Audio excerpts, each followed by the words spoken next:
My sister said I was too stupid to run the family business, so I watched her face as Dad's lawyer read that he left it all to me. For 15 years, Deanna had positioned herself as the heir apparent. She had the MBA from Wharton. She'd worked alongside Dad since she was 22, learning every aspect of the distribution company he'd built from nothing. Meanwhile, I'd dropped out of community college and bounced between retail jobs. At family dinners, she'd mention quarterly earnings while I refilled wine glasses. "Someone has to think about the future," she'd say, glancing at me. "Not everyone has what it takes."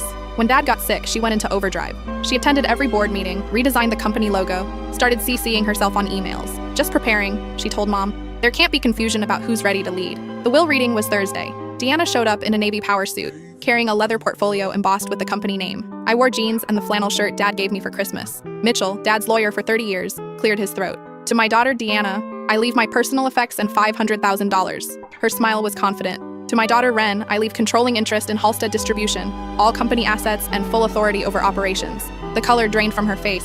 "That's a mistake. Dad promised me the company." Mitchell slid a letter across the table. Dad's handwriting. "Deanna, you know the business inside and out, but Ren knows the people. She's been working the warehouse floor for 2 years, learning names, solving problems, earning trust. Leadership isn't about spreadsheets.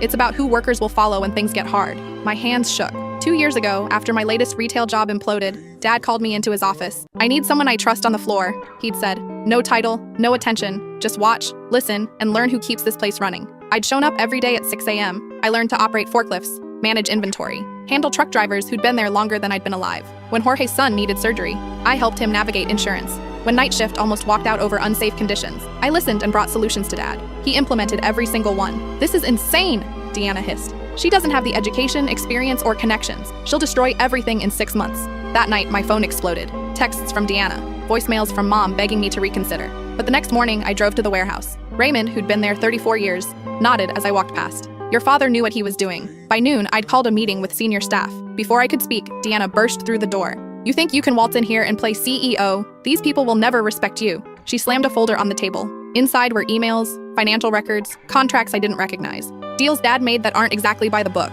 Agreements with distributors that bend regulations. Money moving through accounts the IRS would love to examine. The room went silent. She smiled, cold and triumphant. "Sign over controlling interest to me, or I make sure federal investigators tear this place apart. Dad's legacy, these people's jobs, gone. All because you were too stupid to stay in your lane." I stared at the documents.